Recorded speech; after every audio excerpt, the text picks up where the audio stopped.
ابن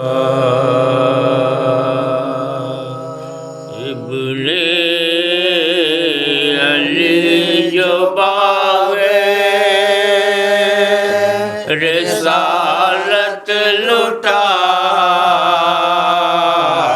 چکا، ابن علی جو باغِ رسالت لٹا چکا، بھائی کی اور باپ کی دولت لٹا چکا، پوجی حرم کی اپنے بذات لٹا چکا، سب کچھ برائے بخشش امت لٹا چکا، سب کچھ برائے بخشش امت لٹا چکا، باقی کوئی شہیدوں کے دفتر میں نہیں، جز عابد مری کوئی گھر میں آب نہیں، ابن علی جو باغِ فاتحہ۔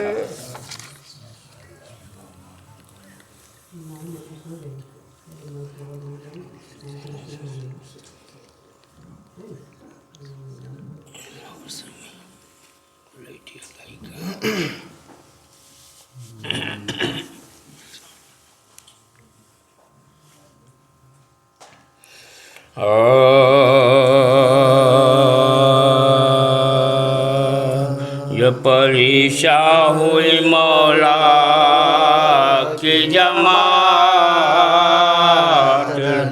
یہ پریشان ہوئی مولا کی جماعت،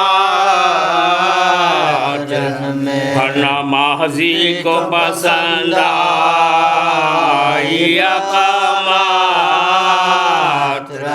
قبلہ دین کی قصد عبادات، شکل محراب بلی تیغ شہادات،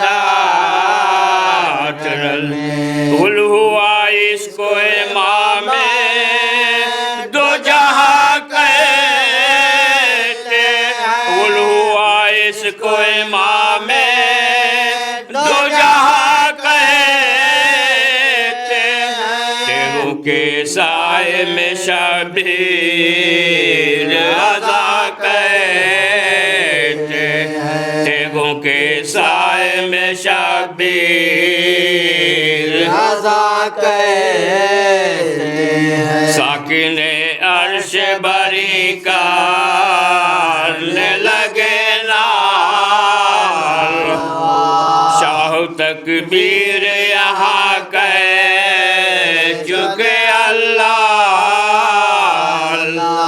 اور قیامت میں ہوئے صرف شہ عالی، اور قیامت میں ہوئے صرف شہ عالی، جان واحد پہ گرے آن کے لاکھوں،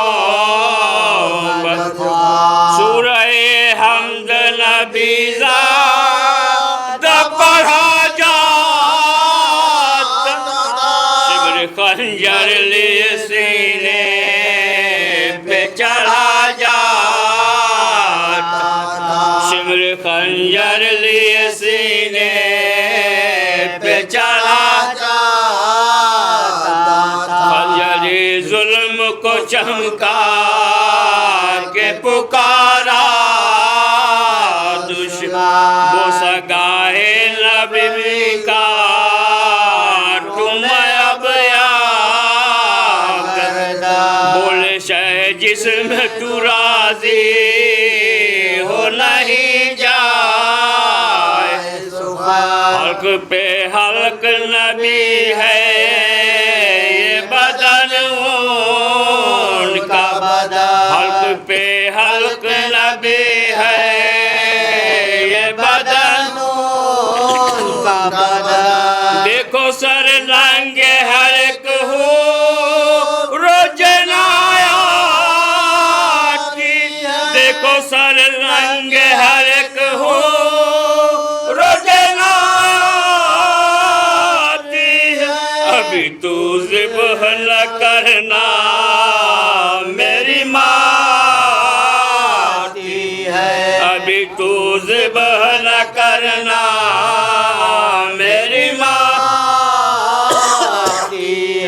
ناگہاں آئی یہ آواز کہ اماں میرے ماں باپ فدا میں تیرے قربان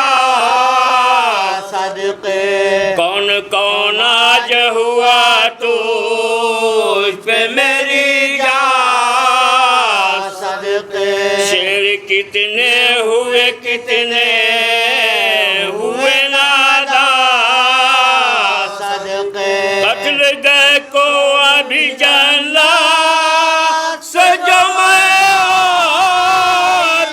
پوری ایک ننھے سے لاشے کو لیے جا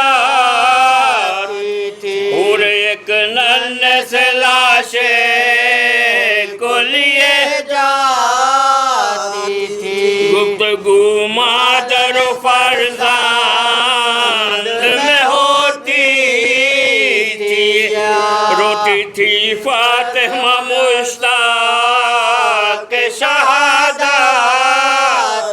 ہنستی غصے سے قاتل نے چڑھائی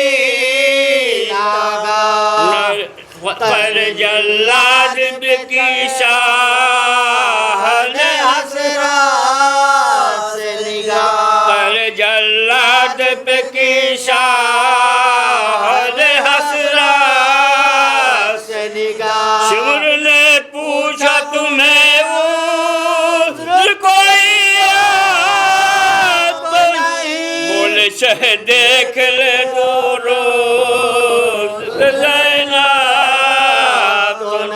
بولے شہ دیکھ لو دروازے پہ زینب تو نہیں وہ پکارا نظر آتی نہیں در پر زینب پیٹتی پھرتی ہے خیمے میں کھلے سار زینب گھسرا چوں سے چلی آئے گی باہر زینب رک سکنے کی نہیں پار میرا خنجر زینب حلق کو آپ کے بے خوف و خطر کا دوں گا ایک خنجر سے بہن بھائی کا سر کاٹوں گا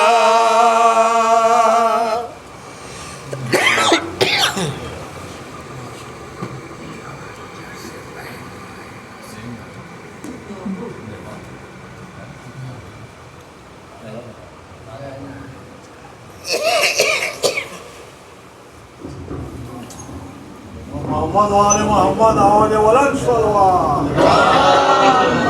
صلی علی محمد وآل محمد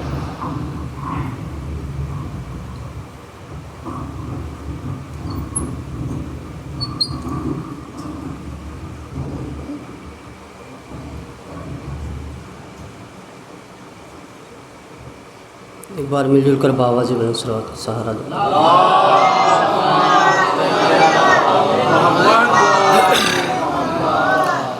مجلس کا آغاز مکمل طور سے کیا جا چکا ہے، سو اس خانے کو فرائض انجام دے رہے تھے جناب صادق صاحب ایڈوکیٹ ان کے ہمنما۔ اب یہاں سے انشاءاللہ پیش خانی کا سلسلہ جاری و ساری ہوگا، اس کے بعد انشاءاللہ مولانا موصوف رونق ممبر افروز ہوں گے۔ جو حضرات باہر تشریف فرما ہیں ان سے میری ملتبانہ التماس ہے کہ برائے کرم فرش جا پہ آنے کی زحمت گوارہ فرمائیں۔ آئیے اسی جہاں سے اپنی بات کا آغاز کرتے ہوئے 4 مصرے آپ کے ذہن تک پہنچاؤں کہ نام عباس جو لوری میں سنا کرتے ہیں، بطور خاص شعر دے رہا ہوں کہ نام عباس جو لوری میں سنا کرتے ہیں اور بڑھتے ہیں تو شعلوں پہ چلا کرتے ہیں۔ تیسرا چوتھا مصرع بطور خاص شعر سماعت فرمائیں کہ نام عباس جو لوری میں سنا کرتے ہیں اور بڑھتے ہیں تو شعلوں پہ چلا کرتے ہیں، ہوں گناہگار مگر پھر بھی یقین ہے شاہد ان کی امداد، ہوں گناہگار مگر پھر بھی یقین ہے شاہد میری امداد سکینہ کے چچا کرتے ہیں۔ ہوں گناہگار مگر پھر بھی یقین ہے شاہد میری امداد سکینہ کے چچا کرتے ہیں، میری امداد سکینہ کے چچا کرتے ہیں۔ مل جل کر ایک باواز بلند صلوات کا سہارا دیں۔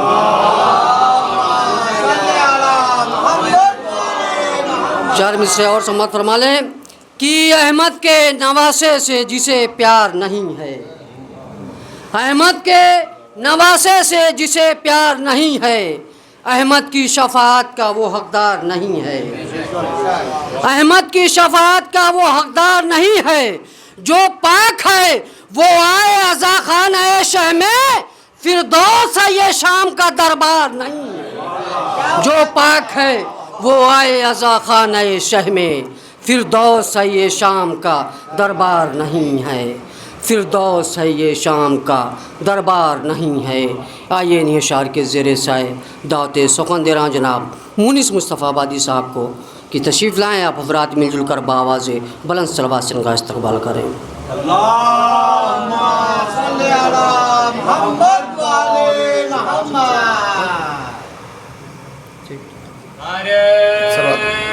حیدری آواز بلند نعرہ صلوات۔ اللہم صلی علی محمد و آل محمد۔ کہ گر چاہتے ہو غم کی دوا ساتھ میں رہے، کہ گر چاہتے ہو غم کی دوا ساتھ میں رہے، خاک در حسین صدا ساتھ میں رہے، کہ جرگو روضہ شبیر ان کو مادر شبیر، کہ دکھا دو روضہ شبیر ان کو مادر شبیر، بڑی خواہش تیرے بچوں کے ماتم دار رکھتے ہیں، بڑی خواہش تیرے بچوں کے ماتم دار رکھتے ہیں۔ صلوات پڑھیں بھائی۔ اللہم صلی علی محمد و آل محمد۔ یہ تھے جناب مونس مصطفیٰ آبادی صاحب جو خاک شفا کا تذکرہ کر رہے تھے، کرب و بلا کا تذکرہ کر رہے تھے۔ 4 مصرے ذہن میں آئے کہ جب ہند سے میں کرب و بلا جاؤں گا، جب ہند سے نیال بھائی، جب ہند سے میں کرب و بلا جاؤں گا، بگڑی ہوئی تقدیر بنا لا، سارے درد بھول گیا ماں کی گود میں، اور یہ بھی نمازیوں کے مصلے سے کم نہیں، یہ بھی نمازیوں کے مصلے سے کم نہیں، مانگا کرو خدا سے دعا ماں کی گود میں، یہ بھی نمازیوں کے مصلے سے کم نہیں، مانگا کرو خدا سے دعا ماں کی گود میں۔ آئیے نی اشعار کے زیر سائے پھر دعوت سخن دے رہا ہوں جناب عادل مصطفیٰ آبادی صاحب کو کہ تشریف لائیں، آپ حضرات سے گزارش ہے مل جل کر بآواز بلند صلوات سے استقبال کریں۔ اللہم صلی علی محمد و آل محمد۔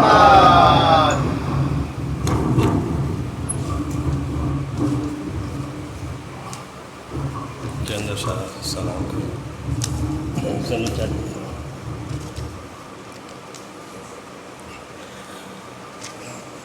تصور میں تیرا روضہ میرا شوق زیارت ہے، تصور میں تیرا روضہ میرا شوق زیارت ہے، یہ تاثیر محبت ہے یا آنکھوں کی سعادت ہے؟ یہ تاثیر محبت ہے یہ آنکھوں کی سعادت ہے؟ اس مطلب میسر روضہ شبیر کی جس کو زیارت ہے، میسر روضہ شبیر کی جس کو زیارت ہے، حرام اس پر جہنم ہے ٹھکانہ اس کا جنت ہے، حرام اس پر جہنم ہے ٹھکانہ اس کا جنت ہے۔ محبت یوں تو تیری موجب اجر رسالت ہے، محبت یوں تو تیری موجب اجر رسالت ہے، حقیقت میں مگر یہ داخل قانون فطرت ہے، حقیقت میں مگر یہ داخل قانون فطرت ہے۔ شعر دیکھیں گے، حسین ابن علی ایک ایک نفس پر ہے تیرا احسان، حسین ابن علی ایک ایک نفس پر ہے تیرا احسان، وجود نو انسانی تیرا مرحوم منت ہے، وجود نو انسانی تیرا مرحوم منت ہے۔ بہت سیاہ چل رہا ہے ایران والا، ایران کا شیعہ حکومت اور امریکہ کا، اس کے تناظر میں دیکھیں، لرز جاتے ہیں باطل سن کے تیرے نام نامی کو، لرز جاتے ہیں باطل سن کے تیرے نام نامی کو، نظام ظلم پر طاری ابھی تک تیری ہیبت ہے، نظام ظلم پر طاری ابھی تک تیری ہیبت ہے، کرے گا کیا کوئی حر کے سوا اب اس کا اندازہ، کرے گا کیا کوئی حر کے سوا اب اس کا اندازہ، کرم تیرا کہاں تک ہے تیری کیا شان رحمت ہے، کرم تیرا کہاں تک ہے تیری کیا شان رحمت ہے، بوقت عصر عاشورہ وہ تیرا آخری سجدہ، بہت توجہ کا تعلیم دیکھیں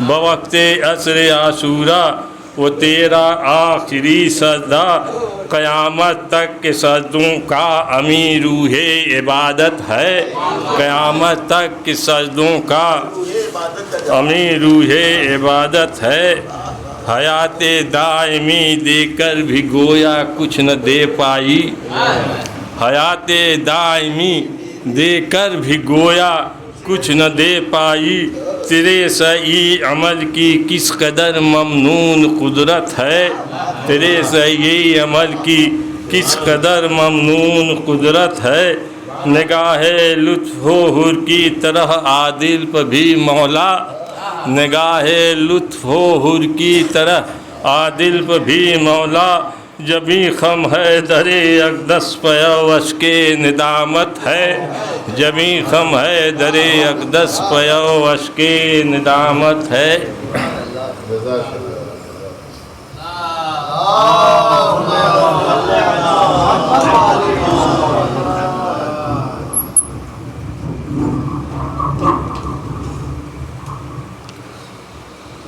یہ تھے جناب عادل مصطفیٰ وادی صاحب جو بارگاہ مولا میں نذرانہ عقیدت پیش کر رہے تھے۔ آئیے ایک مطلع دو شعر، اس کے بعد انشاءاللہ مولانا موصوف رونق ممبر افروز امام حسین کے حوالے سے ایک مطلع دو شعر۔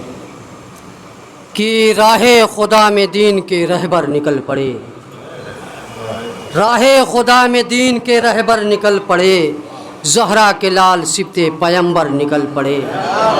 تیسرا چوتھا مصرع آپ کے حوالے کر رہا ہوں۔ کہ راہ خدا میں دین کے رہبر نکل پڑے، راہ خدا میں دین کے رہبر نکل پڑے، زہرا کے لال سبط پیمبر نکل پڑے، اب 22,000 فوج یزیدی لرز اٹھی جب کربلا کی سمت 72 نکل پڑے۔ بیت آپ کے حوالے کر رہا ہوں، بیت آپ کے حوالے کر رہا ہوں کہ راہ خدا میں دین کے رہبر نکل پڑے، زہرا کے لال سبط پیمبر نکل پڑے، 22,000 فوج یزیدی لرز اٹھی جب کربلا کی سمت 72 نکل پڑے، اگر چاہ دے حسین تو اللہ کی قسم نہر فرات خیمے کے حضر نکل پڑے، گر چاہ دے حسین تو اللہ کی قسم، گر چاہ دے حسین تو اللہ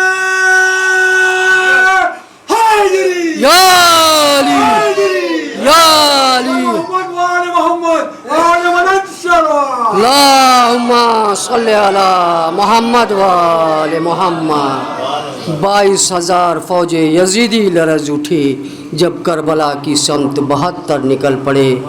گر چاہ دے حسین تو اللہ کی قسم نہر فرات خیمے کے اندر نکل پڑے. آئیے اب میں بڑے ادب و احترام سے گزار ہوں مولانا موصوف کی بارگاہ اقدس پناہ میں کہ رونق منبر افروز ہوں اور فضائل مصائب سید الشہداء سے مومنین کے قلوب کو منور فرمائیں. آپ سے گزارش سے مل جل کر بآواز بلند صلوات سے قبلہ کا استقبال کریں.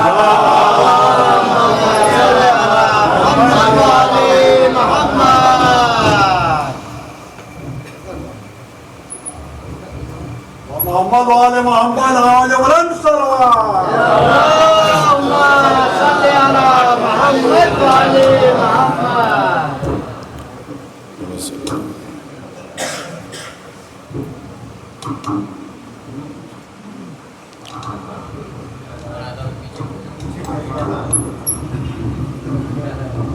محمد وآل محمد وآل من انصروا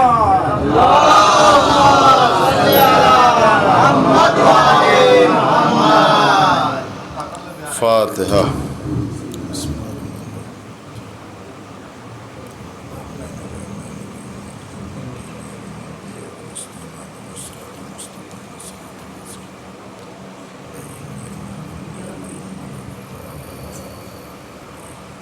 اللهم صل على محمد وآل محمد. لا حول ولا قوة إلا بالله العلي العظيم. اعوذ باللہ من الشیطان اللعین الرجیم. بسم اللہ الرحمن الرحیم. الحمد للہ رب العالمین. الصلاة والسلام علی اشرف الانبیاء والمرسلین سیدنا ونبینا مولانا ابی القاسم محمد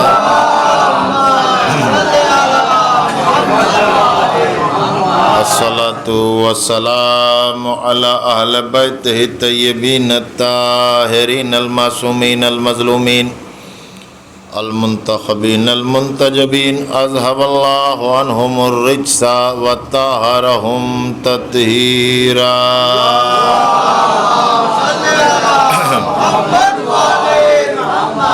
ولعنة الله على أعدائهم أجمعين من الآن إلى قيام يوم الدين. أما بعد فقد قال الله تبارك سبحانه وتعالى في كتابه المجيد وفرقانه الحميد وقوله الحق. بسم الله الرحمن الرحيم. وإذ ابتلى إبراهيم ربه بكلمات فأتمهن قال إني جعلك للناس إماما.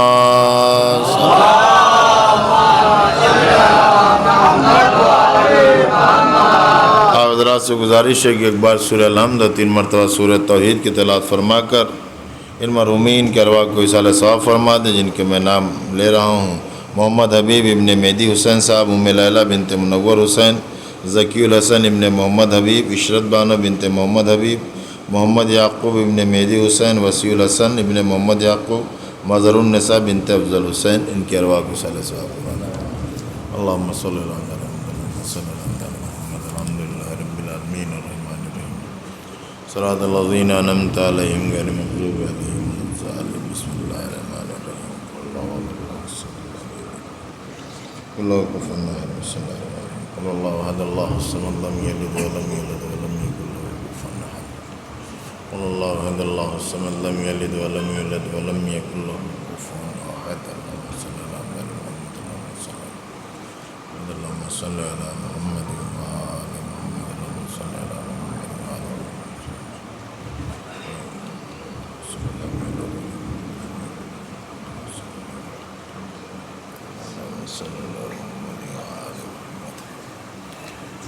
صلوات پڑھ لیں محمد وآل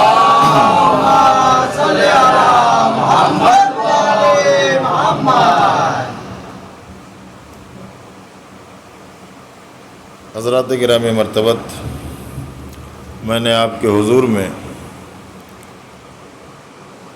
قرآن مجید کا دوسرا سورہ سورہ مبارکہ البقرہ، جس کی 124ویں آیت قرآن مجید کی مشہور و معروف آیتوں میں سے ایک آیت ہے۔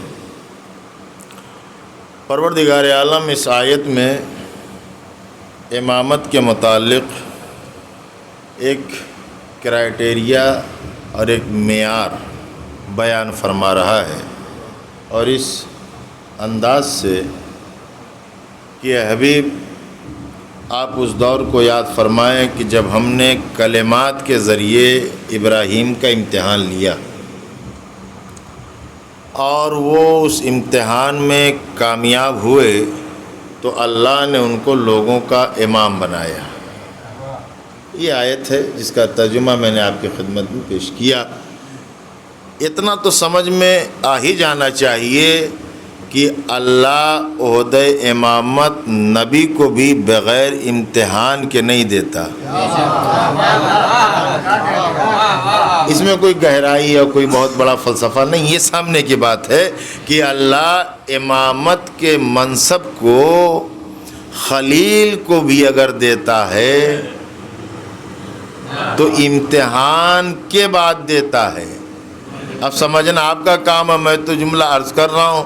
جب خلیل کو بنا امتحان امام نہ بنایا تو ذلیل کیسے امام بن جائے گا؟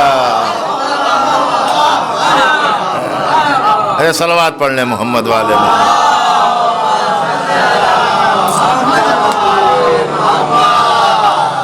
اچھا ذرا ساتھ تھوڑی سی بات ہو جائے ہے نا، کیونکہ اصل میں ہوتا کیا ہے کہ بہت دن بعد جب آدمی کہیں ادھر ادھر آتا ہے تو لوگ اسے سنتے کم ہے، سمجھنا زیادہ۔ سمجھیے گا بعد میں، ابھی تو آپ مجلس سنیے گا بالکل مائنڈ فریش کر کے۔ تو اللہ نے جو معیار معین کیا وہ کیا ہے کہ ہم امتحان لیں گے، اس کے بعد ہم عہدہ دیں گے۔ یعنی اللہ امام بغیر امتحان کے نہیں بناتا۔ طے ہو گئی نا بات، یہ تو آیت ہے، اس میں شیعہ سنی کوئی مسئلہ ہی نہیں ہے۔ اللہ امتحان لے گا، اس کے بعد امام بنائے گا۔ تو جیسے امامت اللہ کا عہدہ ہے ایسے خلافت بھی اللہ کا عہدہ ہے۔ نہ امام ذلیل بنے گا نہ کوئی اور عہدہ اللہ کسی ذلیل کو عطا کرے گا، پہلے امتحان ہوگا۔ اچھا جناب ابراہیم امتحان میں کامیاب ہوئے کہ نہیں ہوئے؟ قرآن سند فاتمہن، امتحان میں وہ کامیاب ہو گئے۔ تب اللہ نے کہا کہ انی جاعلک للناس اماما، اے ابراہیم اب ہم نے تم کو لوگوں کا امام بنایا، لوگوں کا امام بنایا۔ جناب ابراہیم کو لوگوں کا امام بنایا تو لوگوں کے امام اور ہیں، عالمین کا امام اور ہے۔ جناب ابراہیم کو لوگوں کا امام بنایا، تو جب جناب ابراہیم کو یہ عہدہ اللہ نے عطا کیا تو قرآن یہ کہتا ہے کہ جناب ابراہیم نے فوراً بارگاہ رب العزت میں دعا کی، پروردگار وَمِن ذُرِّيَّتِي، اے میرے مالک یہ عہدہ اور یہ منصب میری ذریت میں بھی قرار دے۔ دعا کی اور ایک سوال رکھا اللہ کی بارگاہ میں، پروردگار یہ عہدہ امامت کو میری ذریت میں قرار دے۔ تو اللہ کو یہ سیدھا سیدھا کہنا چاہیے تھا ہاں ابراہیم تمہاری اولاد کو بناؤں گا، یا یہ کہتا کہ نہیں بناؤں گا؟ بھئی جب ذریت کے لیے مانگا تو دو طریقے تھے، یا آواز قدرت آتی کہ ابراہیم امام بناؤں گا تمہاری اولاد کو، یا یہ کہ نہیں بناؤں گا، یا یس میں جواب دیتا یا نو میں جواب ہوتا، لیکن نہ یہ کہا ہاں بناؤں گا نہ یہ کہا کہ نہیں بناؤں گا، بلکہ ایک معیار معین کیا، لا ینال عہد الظالمین، ابراہیم میرا عہدہ ظالم کو نہیں ملے گا، میرا عہدہ ظالم کو نہیں ملے گا۔ تو ہمارے یہاں معیار وہی ہے جو قرآن کا ہے، ہم نے نہ ظالم کو کل امام مانا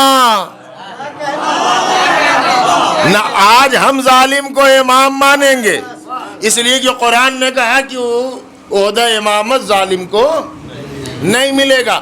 تو امام ظالم نہیں ہوگا، امام ظالم نہیں ہوگا۔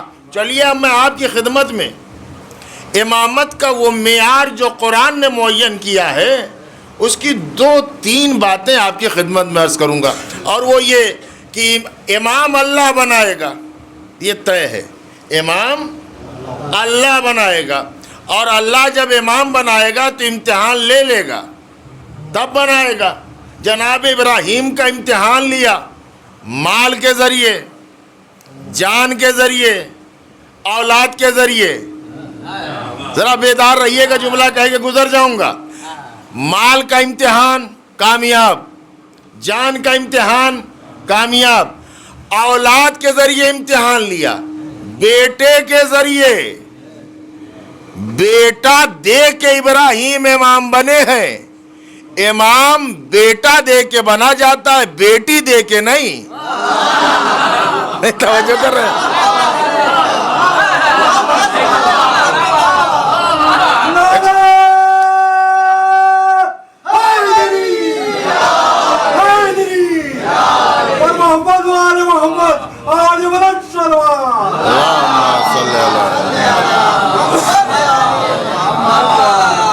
اچھا یہ میں لوگوں کے امام کی بات کر رہا تھا، اچھا مجھے عرض تو کچھ اور کرنا، اور وہ اب میں آپ کی خدمت میں عرض کر رہا ہوں۔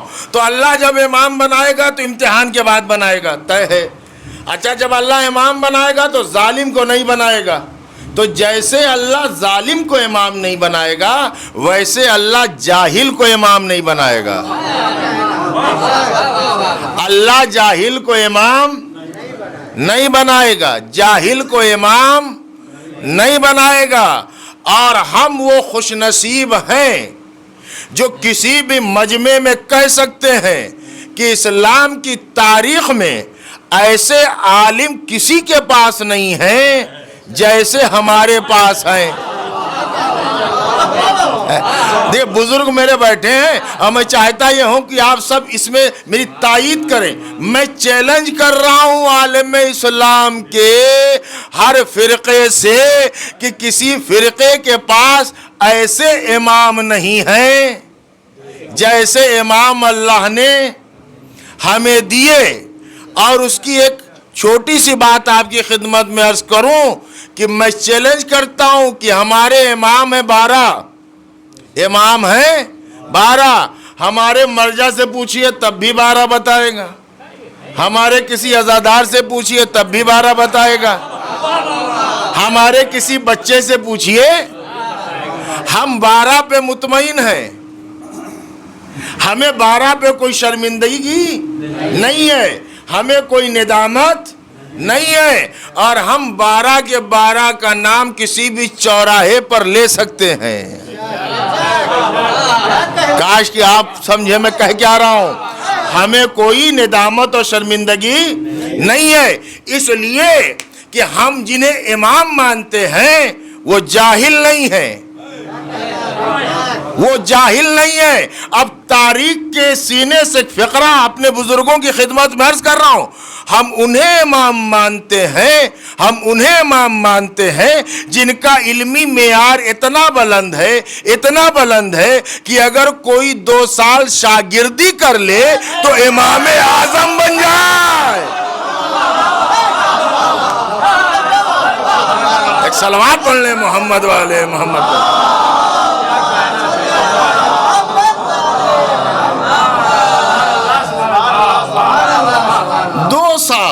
2 سال، اور یہ میں نہیں کہہ رہا ہوں، خود انہوں نے اپنا بیان تاریخ میں درج کرایا کہ ہم ہلاک ہو جاتے اگر جعفر صادق کی 2 سال شاگردی نہ کرتے۔ تو انہوں نے کوئی صلی علی محمد۔ اچھا جو اللہ بنائے گا تو کیا ہوگا؟ عالم ہوگا، عالم ہوگا تب اللہ بنائے گا۔ اور ہم نے جن کو مانا ہے وہ عالم ہیں۔ یہ بنیاد شیعت ہے کہ ہم جاہل کو رہبر نہیں مانتے، ہم جاہل کو رہبر نہیں مانتے۔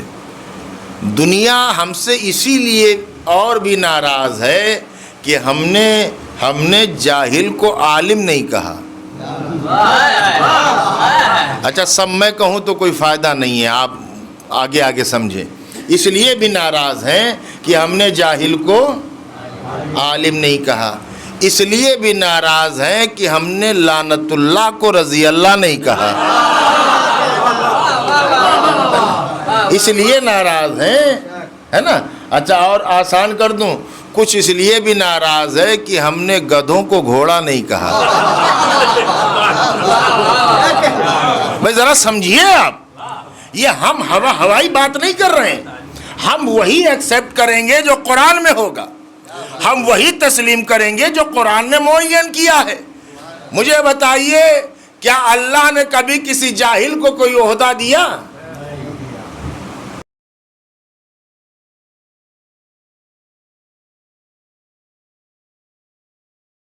جاہل اور ان پڑھ نہیں ہے تو وہ کیسے ان پڑھ ہوگا جو نبیوں کا نبی ہے،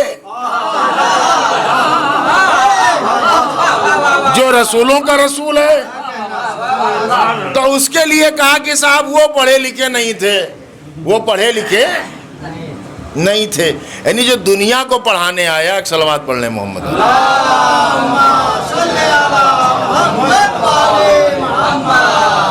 صلوات سب پڑھیں تاکہ 40-45 منٹ بات ہو جائے، ہے نا. سب پڑھنے کے بعد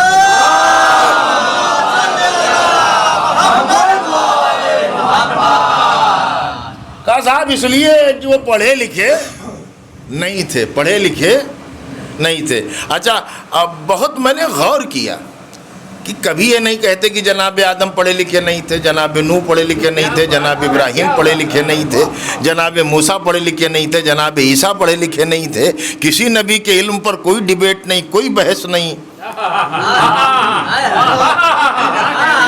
کسی اور نبی کے اوپر بھی گفتگو کرو، کچھ نہیں. یہ اس لیے پڑھے لکھے ہیں کہ اپنے نبی کو ان پڑھ کہیں. عجیب لاجک ہے، دیکھ رہے ہو. یہ اس لیے کتابیں پڑھتے ہیں کہ اپنے نبی کو ان پڑھ ثابت کریں. میں نے بہت غور کیا، میری سمجھ میں بس یہی آیا کہ کچھ ان پڑھوں کو رسول کی جگہ تک لانا تھا، اس کے علاوہ کوئی اور بات نہیں ہے. کہا صاحب آپ کس کے لیے کیا بحث کرو گے، خود پڑھے لکھے نہیں تھے. میں نے کہا اگر کسی کے علم کو دیکھنا ہے تو دو طریقے ہیں علم ناپنے کے. یا یہ دیکھو کہ پڑھایا کس نے ہے، یا یہ دیکھو کہ اس کا پڑھایا ہوا کون ہے. یا یہ دیکھو استاد کون ہے، یا یہ دیکھو شاگرد کون ہے. استاد بتائے گا یا شاگرد بتائے گا. تو رسول اللہ کے علم کو کیا دنیا سمجھے گی؟ جس نے پڑھایا اسے رب کہتے ہیں، جس کو پڑھایا اسے علی کہتے ہیں.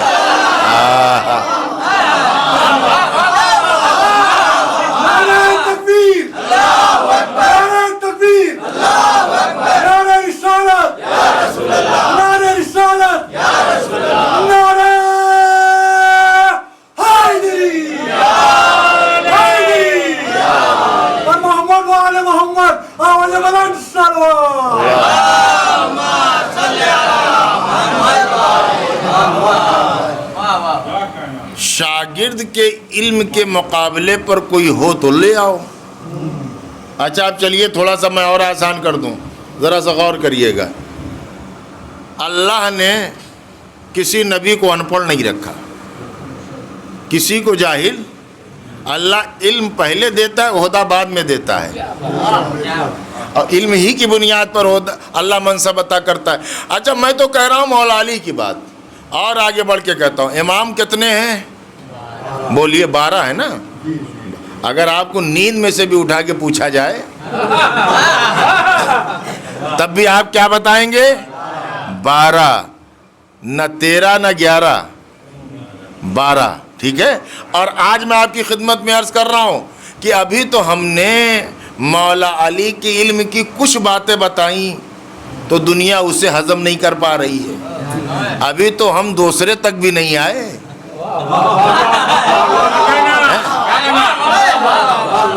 اچھا لوگ کبھی کبھی اپنوں میں سے بھی یہ خیال پیدا ہو جاتا ہے کہ صاحب جب دیکھیے علی علی اور مولا علی کے ہی علم پر بات ہوتی ہے، اور یہ اس پہ ہوتی ہے اور اس پہ ہوتی ہے. صرف علی علی، دنیا بھی پریشان ہے کہ علی کے ہی علم کی بات، علی کے ہی شجاعت کی بات. یہ چیز تو آپ نے بھی دیکھی ہوگی کہ جھگڑا پہلی کی چاند پر ہوتا ہے. سبحان اللہ, ذرا سمجھیے میرے بھائی, ہے نہیں؟ اگر پہلی کا چاند ثابت ہو جائے تو پھر آٹومیٹک ساری تاریخ ہے. ہم اس لیے علی علی کرتے ہیں, اگر تمہاری سمجھ میں علی آ گئے تو 11 کے 11 خود بخود آ جائیں گے. یہ پورا سلسلہ آ جائے گا. ایک اسکالر, سو کالڈ اسکالر, جو غیر مکتب فکر سے تعلق رکھتے تھے, ہمارے ایک مرجع, ایک مجتہد کی خدمت میں آئے اور آگے کہنے لگے, سرکار آپ کے امام تو 12 ہیں. کہ بالکل. کہا ہماری سمجھ میں 11 آتے ہیں, 12واں نہیں آتا. ایک ہمارے بڑے عالم سے کہتے ہیں, آپ کی سمجھ میں, ہماری سمجھ میں آپ کے 11 امام پہلے سے لے کے 11 تک, 12واں سمجھ میں نہیں آتا. تو چونکہ عالم تھے, مسکرا کے کہا 11 سمجھ میں آتے ہیں تو 11 کو ہی مان لو. سبحان اللہ. دیکھ رہے ہیں, یہ عالم کی بات ہوتی ہے, یہ مجتہد کی فکر ہوتی ہے. سمجھے بھائی, انہوں جھگڑا نہیں, جذبات میں نہیں آئے کہ نہیں ماننا پڑے گا, نہیں تو یہ ہو جائے گا اور وہ ہو جائے گا. بھائی 11 سمجھ میں آتے ہیں, 11 ہی مان لو. کچھ لوگ کہتے ہیں کہ صاحب مجلس جس کی سمجھ میں آتی اسی کی میں بیٹھ جایا کرو. آیا تو کرو کم سے کم, جتنا حصہ سمجھ میں آتا ہے. تو انہوں نے بھی کہا سمجھ میں کیا کہا 11 آتے ہیں, کیا 11 مان لو. ٹھیک ہو گئی بات, وہ چلے گئے. تو ہم جیسے جو قبلہ کے پاس بیٹھے تھے, کہا سرکار یہ آپ نے کیا فرمایا, ماننا تو 12 کو پڑے گا, نجات تو 12 کے ماننے کے بعد ہے, بخشش تو 12 کے بعد ہوگی, یہ آپ نے 11 کے ہی کیوں کہا؟ کیا عالمانہ فقرہ کہا انہوں نے.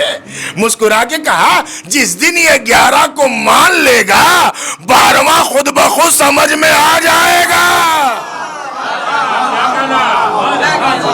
ایک صلوات پڑھ لے محمد والے.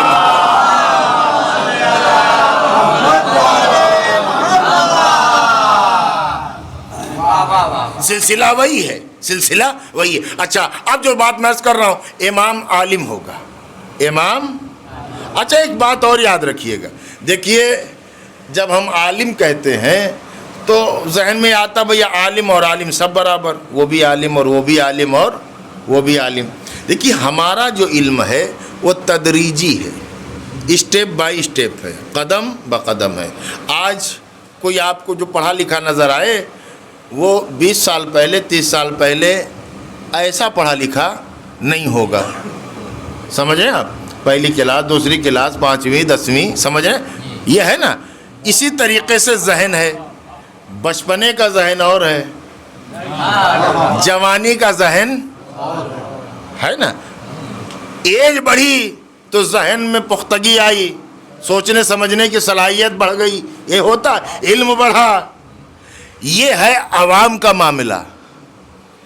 ہمارا علم اسٹیپ بائی اسٹیپ بڑھتا ہے, لیکن جنہیں ہم امام مانتے ہیں وہ روز اول سے عالم ہیں, ان کا علمی معیار اتنا ہی بلند ہے, ان کا قدم بقدم علم نہیں بڑھے گا کہ صاحب ابھی بچپنا ہے کچھ نہیں جانیں گے, جب جوانی ہوگی تب پڑھے گا. کہا نہیں, تم ہو جو زمانے کے ساتھ ساتھ آگے بڑھتے ہو. ہم ہیں جس دن دنیا میں آئے اسی دن بھی عالم تھے. تمہارا علم وہ ہے کہ تمہاری سانسیں رکیں گی, تمہارا علم تم سے جدا ہو جائے گا. یہاں ہماری سانسیں بھی رک جائیں, علم جدا نہیں ہوتا. بچپنا ہو تب بھی عالم ہے, آغوش کی عمر میں ہو تب بھی عالم ہے, سانسیں رک جائیں تب بھی عالم ہے. یہ جملے رہ جاتے, علی نے آغوش میں قرآن پڑھ کے بتایا, حسین نے نیزے پر تلاوت کر کے بتایا. نہ بچپنے میں علم کم ہے اور نہ سانسیں رکنے کے بعد ہمارا علم ہم سے جدا ہوگا. تو یہ علم سمجھ میں آ رہا ہے, یہ ان کا علم وہ ہے جو ان کی ذات میں ہے, ان کی فطرت میں ہے, ان کے وجود میں ہے. آئے تھے تب بھی عالم تھے, جا رہے ہیں.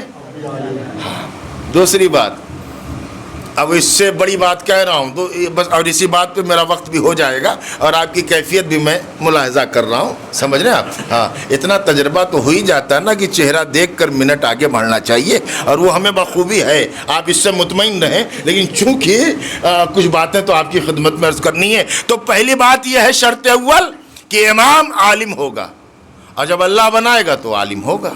اور دوسری بات چیلنج کر رہا ہوں، خدا کی قسم ہر مسلک کے عالم سے کہہ رہا ہوں کہ میرا کوئی امام بزدل نہیں ہے، کوئی امام بزدل، ہر امام شجاع ہے۔ اس لیے کہ جیسے اللہ جاہل کو امام نہیں بناتا، ویسے اللہ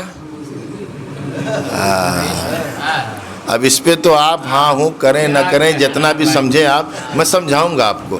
دیکھیے، اللہ کو شجاعت پسند ہے، اللہ کو شجاعت پسند ہے۔ اب شجاعت کا مطلب یہ نہیں ہے کہ بن بات پہ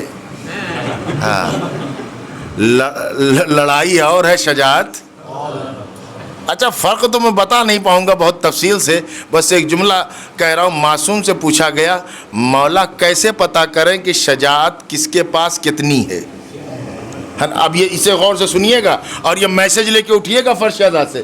مولا سے پوچھا گیا، مولا کیسے پتہ کریں کہ کون کتنا بڑا شجاع ہے، بہادر ہے؟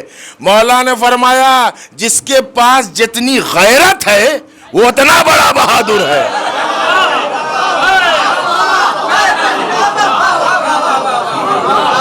یہ ڈیفینیشن یہ مولانا بقی جعفری کی نہیں ہے، ہاں، یہ مولانا مولوی کی تعریف نہیں ہے۔ مولا نے بتایا جتنی غیرت ہے اتنا شجاع ہے۔ بے غیرت سب کچھ ہو سکتا ہے، بہادر نہیں ہو سکتا،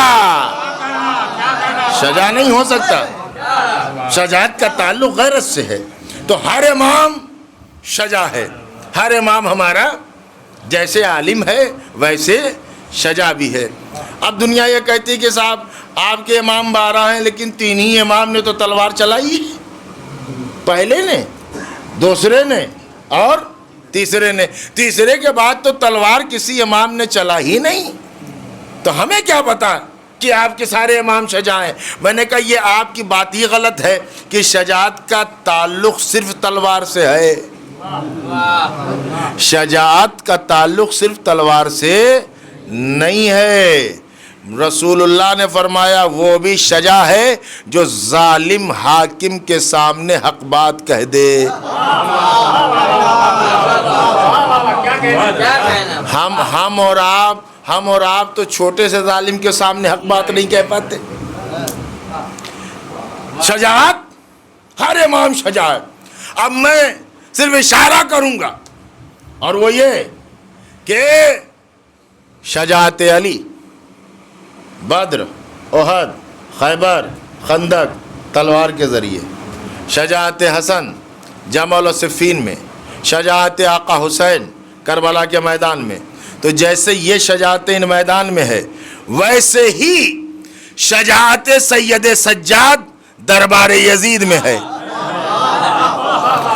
فرق اتنی ہے۔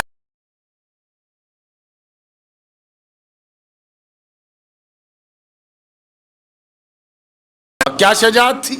جمعے کا دن یزید نے نمازی بلائے، دربار کی بات نہیں، مسجد کی بات ہے، مسجد اموی کی نماز جمعہ ہے، چوتھے امام کو بلایا گیا۔ یزید نے اپنے خطیب سے کہا کہ جا ساری فضیلتیں بنی امیہ کی بیان کر۔ امام بیٹھے ہوئے ہیں اور وہ درباری خطیب منبر پر بنی امیہ کے فضائل بیان کر رہا ہے۔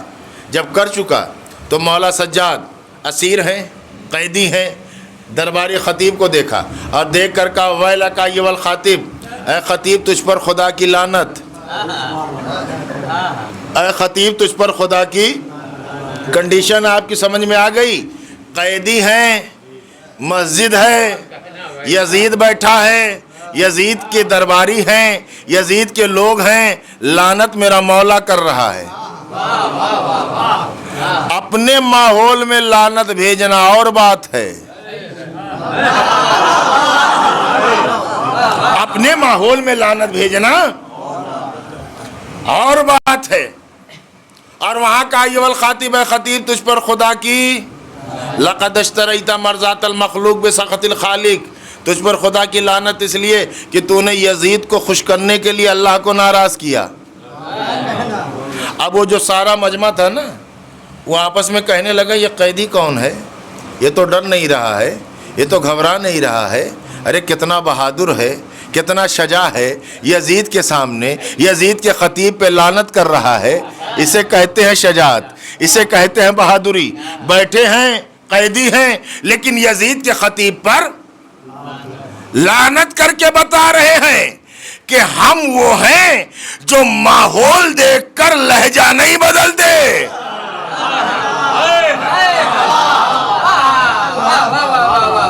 اور ایک مرتبہ یزید کی طرف مڑے، شجاعت کی ایک جھلک میں آپ کو دکھا رہا ہوں، یزید کی طرف مڑے، یزید اذن لی حتی صد ھذا الاباد، اے یزید کیا میں اس لکڑیوں کے ڈھیر پر میں جاؤں تاکہ جب میں بولوں تو اس سے ثواب بھی ملے گا، اجر بھی ملے گا، اس لیے کہ یہ تیرا خطیب بول رہا تھا تیری مرضی سے تجھے خوش کرنے کے لیے، میں بولوں گا اللہ کی رضا کے لیے، میں بولوں۔ یزید کہتا نہیں اجازت نہیں ہے۔ وہ جو وہاں لوگ بیٹھے تھے یزید سے کہنے لگے یزید جانے دے، آخر یہ قیدی سے کیوں ڈر رہا ہے، اس اسیر سے کیوں ڈر رہا ہے، اس بیکس سے کیوں ڈر رہا ہے، آخر جانے تو دے ممبر پر، ہم بھی تو سنیں یہ کہتا کیا ہے۔ یزید کہتا ہے ان صعد لم ینزل الا بفضیحتی و بفضیحت آل ابو سفیان، اے لوگوں تمہیں نہیں پتا اگر یہ ممبر پہ چلا گیا تو اس وقت تک نہیں اتریں گے جب تک مجھے اور میرے خاندان کو ذلیل نہ کر دے، مجھے اور میرے خاندان کو ذلیل نہ کر دے۔ ذلیل کو بھی ڈر ہوتا ہے ذلیل ہونے کا۔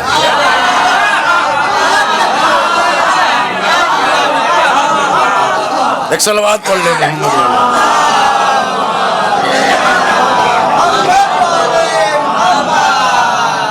ہے نا۔ اچھا اب خطبہ پڑھنا تو میرا مقصود نہیں تھا، لیکن مجھے بتانا یہ تھا کہ ہر امام شجاع ہے، تلوار چلائے تب بھی شجاع ہے اور تلوار نہ چلائے تب بھی شجاع ہے، شجاعت ان سے جدا نہیں ہے۔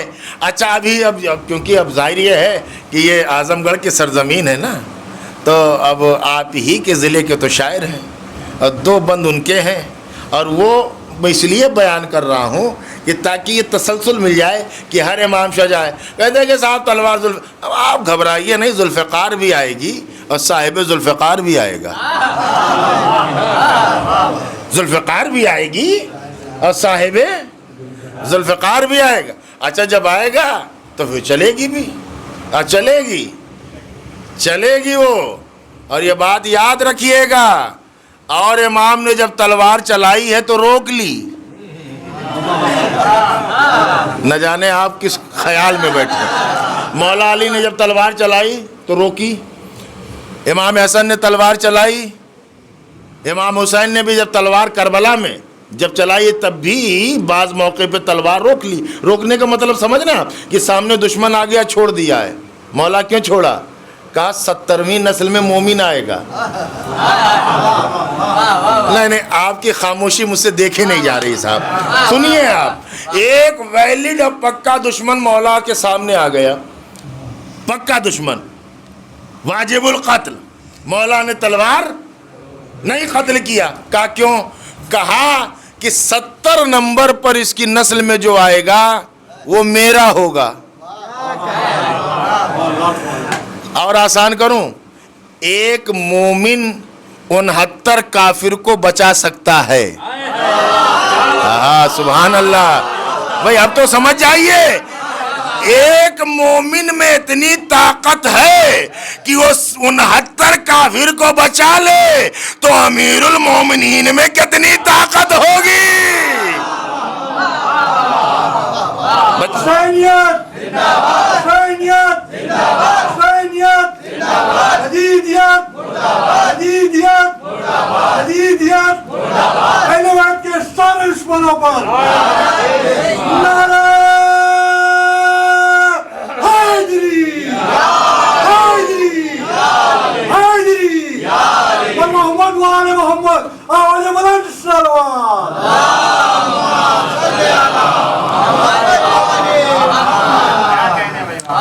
لیکن جب 12واں تلوار چلائے گا تو پھر وہ رکے گی.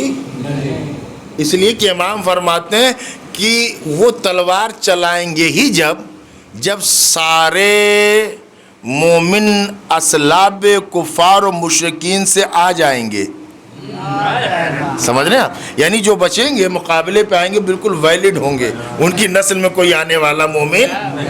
ہاں تو پھر امام کی جب تلوار چلے گی تو وہ رکے گی. اب وہ کیا منظر ہے, کیسے ہے, کیا ہے, تو میں بتا یہ رہا ہوں کہ پہلے سے لے کے 12ویں تک سب شجاع ہیں. تو یہ ڈاکٹر پیام اعظمی کی یہ پورا سلسلہ ہے, لیکن ایک آدھ بند سن لیجئے, بڑا مشہور ہے کہ کہتے ہیں کہ اٹھے گا شور صف کارزار سے بھاگو, برس رہی ہے اجل ذوالفقار سے بھاگو, کہے گا کوئی نکل کر مزار سے بھاگو,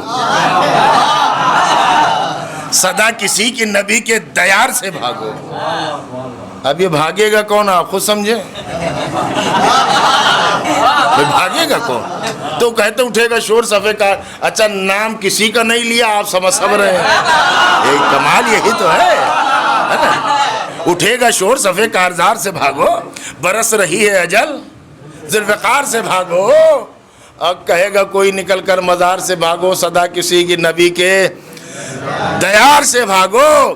قبائے ظلم و تشدد کو پھاڑنے والا پھر آ گیا در خیبر اکھاڑنے والا.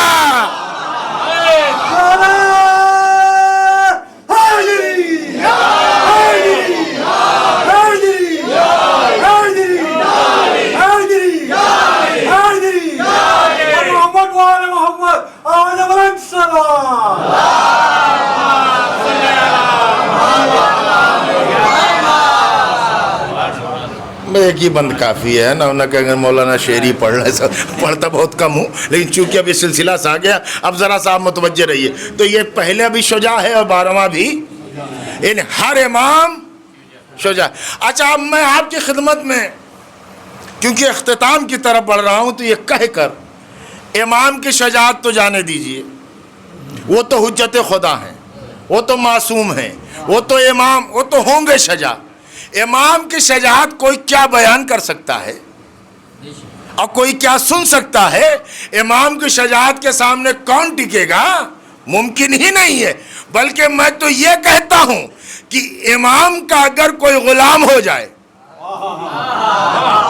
نہیں بلکہ امام کے غلاموں کا بھی غلام ہو جائے, تو وہ بھی اتنا شجاع ہوگا کہ اگر 85 برس کی عمر ہوگی ہمارا مرجع وقت ہوگا.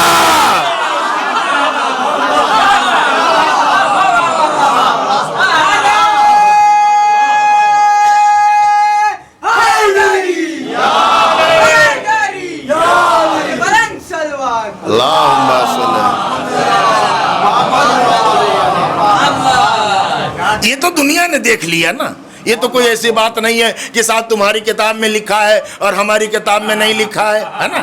یہ تو کتاب اتاب کی بات ہی نہیں ہے, یہ تو بالکل سامنے کی چیز ہے نا. دیکھتے سب ہیں, مانتے نہیں. دیکھتے سب ہیں, کہتے سب ہیں کہ اور لوگ نہیں بولتے, ہے نا. اور عدد بھی لے کے آئے ہیں 56, 55 کے بعد ہے نا, ہاں 56. بولتے نہیں. اچھا جب کہتے ہیں کہ وہ نہیں بولتے تو کچھ لوگ اپنے بھی بڑے تعجب سے کہتے ہیں کہ صاحب بولتے ہی نہیں. ان کے چپ رہنے پر میں مطمئن ہوں, اور انہیں چپ رہنا بھی چاہیے. وہ چپ رہ کے اپنے ڈی این اے کا سرٹیفکیٹ پیش کر رہے ہیں. دیکھیے یہ بولے کب, نہ خیبر میں بولے نہ خندق میں بولے, سمجھ رہے ہیں. خاموش خاموش. اچھا ادھر جو دشمن ہے وہ پڑھا لکھا دشمن ہے, مانیے اس بات کو, پڑھا لکھا دشمن ہے. اس نے کیلکولیشن میں غلطی کر دی. اب بیٹھ کر جب اس نے سوچا کہ اس سے پہلے ہم نے انہیں ڈرایا, ڈر گئے, انہیں بھگایا, بھاگ گئے, انہیں دھمکایا, دہشت میں آ گئے, اسے کہہ دیا, وہ ڈر کے چلا گیا. جتنے تھے سب ڈر گئے, یہ ایک نہیں ڈرا.